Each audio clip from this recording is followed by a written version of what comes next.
గగనాన తూర్పు తార నిశిధిరే జాములో కురిసెనులే జగాన ప్రేమధార రక్షకుడే సుజన్మలో క్రిస్మస్ కాంతులే లోకాన వెలిగెనే ప్రభు యేసే జన్మించగా కన్యకు పుట్టెనేడు పరిశుద్ధుడే దీనులే ధన్యుడాయనే శుభవార్త దూత తెల్పగా ఆ గొల్లలే గంతులేసిరి లోకాన రక్షణానందమే పరలోకాన సంగీతమాయనే శుభవార్త దూత తెల్పగా ఆ గొల్లలే గంతులేసిరి లోకాన రక్షణానందమే పరలోకాన సంగీతమాయనే రక్షకుడు వచ్చినాడమ్మా నిన్ను నన్ను పరముకు చేర్చా భువికొచ్చాడమ్మా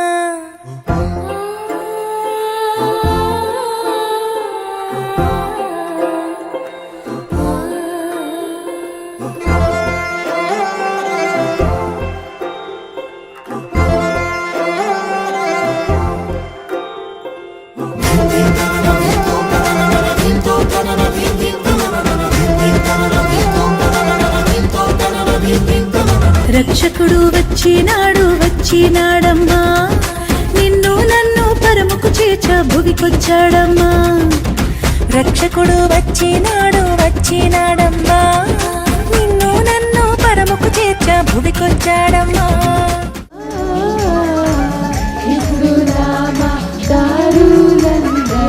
ఎంతో ధన్యులు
దైవజనులు చెప్తూ భక్తిని బట్టి మెప్పు కలుగును అన్నారు. భక్తిని బట్టి మనకేం కలిగిద్దంట? మెప్పు కలుగును. అయ్యగారు చెప్తూ ఏమన్నారంటే, లోతు భక్తి కలిగిన వారు గనక బయటకు రాగలిగాడు అన్నారు. లేకపోతే సొదొమ గొమొర్రా పట్టణస్థులు భస్మమైపోయినట్లు భస్మము కాకుండా ఉన్నారు. కారణం ఏంటంటే భక్తి కలిగి ఉన్నారు. మనము కూడా ఈ మహోత్సవాలకు వచ్చిన ప్రజలారా, దేవుని బిడ్డలారా, మనందరము కూడా భక్తి కలిగి ఉండాలి. దైవజనులు చెప్తూ, ఏశావు గారట పూట కూటి కోసం భక్తుడనే పేరు పోగొట్టుకున్నాడు, భ్రష్టుడనే పేరు తెచ్చుకున్నాడు అని చెప్పారు. ఏం పేరు పోగొట్టుకున్నాడంట? భక్తుడనే పేరు పోగొట్టుకున్నాడు, భ్రష్టుడనే పేరు తెచ్చుకున్నాడు.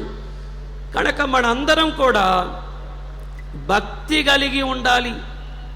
అయ్యగారు ఒక మాట చెప్పారు, యోబు ఎంత భాగ్యవంతుడో అంత భక్తిపరుడు అన్నారు. ఎంత భాగ్యవంతుడో అంత భక్తిపరుడు. మనం కూడా భయము భక్తి కలిగి ఉంటేనే మేఘమెక్కగలము.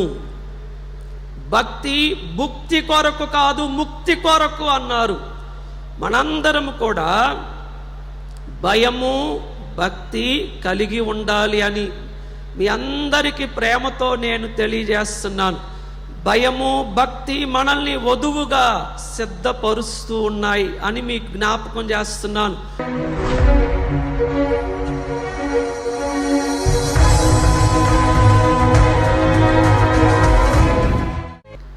ప్రియ దేవుని విశ్వాసులారా, పాత నిబంధన కాలములో ఈ యొక్క ఊరీము తుమ్మీము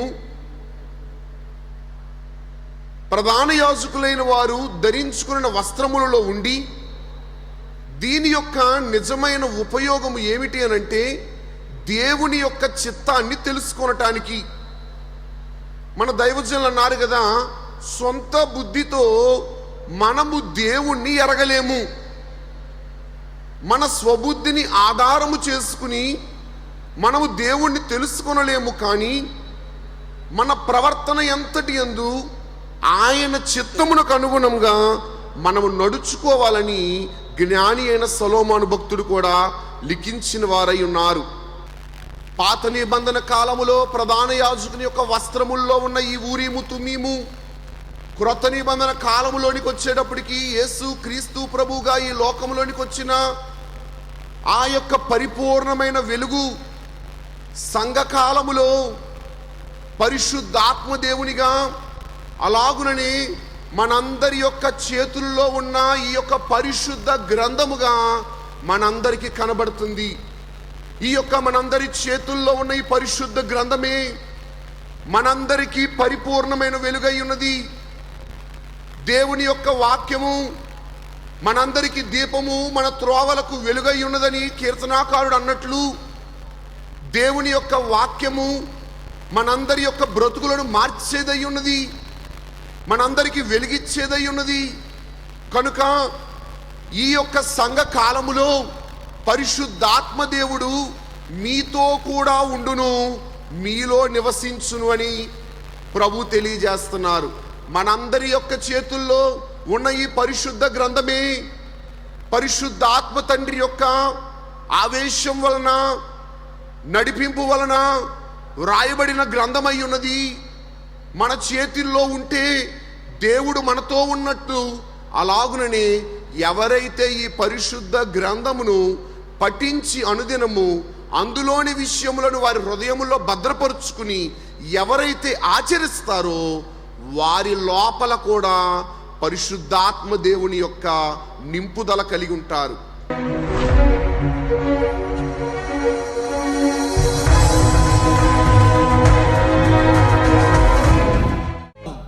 అబ్రహాం గారు దేవుని చిత్తం మీద ఆధారపడ్డాడు అని చెప్పడానికి ప్రాముఖ్యంగా మనకు కనబడే విషయం ఏంటో తెలుసా? 12వ అధ్యాయంలో దేవుడు అబ్రహాం గారు పిలిస్తే ఆయన 18వ అధ్యాయంలో ఒక సింధూర వనములో ఆయన కూర్చున్నప్పుడు ఆయన గుడారం వాకిటి కూర్చున్నప్పుడు దేవుడు ఆయనకు ప్రత్యక్షమవుతారు. 3 మానవులుగా ప్రత్యక్షమవుతారు. 12వ అధ్యాయంలో దేవుడు అబ్రహాం గారికి ఇచ్చిన వాగ్దానం ఏంటి అనంటే, నేను నీ సంతానాన్ని వృద్ధి చెందిస్తాను, నేను ఆకాశ నక్షత్రముల వలె ఈ సముద్ర ఇసుక రేణువుల వలె నేను నీ సంతానాన్ని వృద్ధి చెందిస్తానని చెప్పేసి దేవుడు మాట్లాడాడు. నేను అంటాను 18వ అధ్యాయానికి అబ్రహాం గారికి సంతానం ఉందా అని అంటే సంతానం లేదు. అబ్రహాం గారికి 3 మనుషులు కనబడినప్పుడు అబ్రహాం గారు గబగబా వారి దగ్గరికి వెళ్ళి ఒక మాట, అక్కడ రాయబడిన మాట ఏంటనంటే పరిగెత్తుకొని వెళ్ళి అబ్రహాం గారు చేయాల్సిన పని ఏంటో తెలుసా? అయ్యా, నేను నీ మాట నమ్మి నేను ఎక్కడి దాకా వచ్చాను కదా, మరి నా సంతానం ఏది, నువ్వు చేసిన వాగ్దానము ఏమైపోయింది అని అబ్రహాం గారు ప్రశ్న వేయాలి. కానీ అబ్రహాం గారు అక్కడ ప్రశ్న వేయకుండా, నేను అది చదువుతున్నప్పుడు నాకు అసలు ఒళ్ళు పులకరించి అంత పరిస్థితి ఏర్పడింది. ఏంటనంటే, అయ్యా వచ్చారా, చాలా కాలమైంది మిమ్మల్ని చూసి, రండి నీళ్ళు తీసుకోండి అయ్యా, పాదములు కడుక్కోండి, ఈ సింధూర్ వృక్షం కింద కూర్చోండి, నేను మీకోసం భోజనం సిద్ధపరుస్తానని చెప్పేసి గబగబా తన భార్య దగ్గరికి వెళ్ళి, అమ్మా ఇదిగో ఇలా దేవుడు వచ్చాడు మన కొరకు అని చెప్పేసి భోజనం సిద్ధపరిచి వచ్చి, తండ్రి గారు ఒక మాటలు రాశారు. అబ్రహాం గారంట దేవునికి వడ్డిస్తూ ఉన్నప్పుడంట కొసిరి వడ్డిస్తున్నాడంట అబ్రహాం గారు. అయ్యా ఈ కొంచెం తిను, ఈ కొంచెం తిను, ఈ కొంచెం తిను. నేను అంటాను, దేవునికి మనం ఎప్పుడు లోపడతాం? దేవుడు మన ఎడల చేసిన వాగ్దానములు నెరవేర్చినప్పుడు అప్పుడు ఆయన చెప్పినట్టుగా చేస్తాం. కానీ ఇంకా వాగ్దానము నెరవేరక ముందే, దేవుడు చెప్పిన వాగ్దానం నెరవేరక ముందే దేవుని మాటకు లోబడ్డాడు అబ్రహాం గారు. ఇది క్రీస్తుని బట్టి విశ్వాసం. జరిగితే ఎవరైనా స్తుతి కూడికి పెట్టుకుంటారు, జరిగితే ఎవరైనా కృతజ్ఞత కూడికి పెట్టుకుంటారు. కార్యం జరగకపోయినా దేవుణ్ణి ఆహ్వానించి భోజనం పెట్టి ఆయన్ని సంతృప్తి పరచగానే, నేను అంటాను, ఆ రోజు అబ్రహాం గారు ఏ మాట సందేహించగా దేవుణ్ణి తృప్తిపరిచాడు. దేవుడిచ్చిన వాగ్దానం ఏంటంటే, రేపీ పాటికి వచ్చే ఈ ఏడాదికి ఈ కాలానికి నీకు ఎవరు పుడతారు? శిశువు పుడతాడు. ఈరోజు నేను ఎందుకు ఈ మాట మీతో మాట్లాడుతున్నానంటే, అబ్రహాం గారిని ఎలాగైతే మనం దేవుని చిత్తానికి లోబడినప్పుడు, నేను అంటాను ఒక మాట అంటాను, దేవుని చిత్తానికి లోబడిన అబ్రహాం గారిని దేవుడు స్థిరపరిచారు.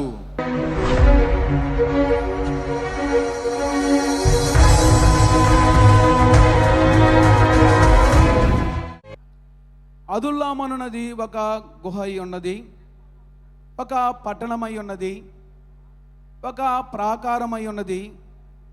ఆయా కాలములలో చిన్న ప్రదేశముగా ఉన్న ఈ ప్రాంతము కాలక్రమమున గొప్ప ప్రాకారపురముగా కనబడుతుంది ప్రియులారా.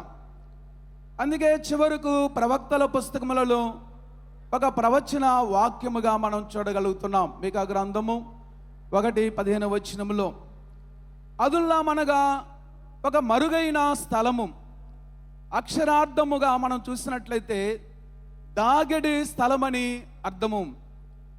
కనుక మనము పరిశుద్ధ గ్రంథములో పాత నిబంధనలో ప్రముఖులైన వారి జీవితములు ఈ స్థలముతో ముడిపడినందున ఇది ఎంతో విశేషమైన ఆత్మీయ ప్రాధాన్యతను కలిగినదిగా మనము గుర్తించవచ్చు ప్రియులారా. ప్రభునందు ప్రియులారా, మరి యూదా తన ఒంటరితనములో అదుల్లాములోనికి లేక దైవ సన్నిధిలోనికి వెళ్ళినప్పుడు ఎలాగ దీవించబడ్డాడో, ఈ మహోత్సవాలకు వచ్చిన మన అందరినీ కూడా ఈ అదుల్లామనే దైవ సన్నిధిలో ప్రియులారా ప్రభు మనల్ని దీవించువారుగా కనబడుతున్నారు. రెండవదిగా మనం చూసినట్లయితే దావీదు శ్రమకాలం, 1 సమూయేలు గ్రంథము 22వ అధ్యాయం 1వ వచనాన్ని మనం ధ్యానించుకుంటే, దావీదు అక్కడి నుండి బయలుదేరి అదుల్లాము గృహములోనికి తప్పించుకొని పోగా, ప్రభునందు ప్రియులారా, యూదా కుమారుడైన దావీదు తన శ్రమకాలములో ఈ అదుల్లాము గృహంలోనికే తప్పించుకొని పోయినట్లుగా మనము చూస్తున్నాం. అదుల్లాము ప్రాంతము, ప్రభునందు ప్రియులారా, మనం చూసినట్లయితే మరి దైవ గ్రంథములో నుండి అదుల్లాము ఈ ప్రాంతము సమీపమున ఈ గృహలు ఉన్నవి. దీనికి అదుల్లాము గృహలని పేరు వచ్చింది. ఈ గృహలలో ఒక్కొక్క దానిలో సుమారు 1000 మంది ఉండగలిగంత పెద్దవి ప్రియులారా. యూదా ఒంటరితనములో స్నేహితునిచ్చి సహాయం చేసిన ఈ అదుల్లామే దావీదు ఒంటరితనములో శ్రమకాలములో తన సహోదరులను తన తండ్రి ఇంటి వారిని దావీదు దగ్గరకు చేర్చింది. కనుక దావీదు శ్రమకాలములో దావీదుకు సంరక్షణ, ఆదరణ, ప్రోత్సాహము అందించినదే ఈ అదుల్లాములోని దైవ సన్నిధి.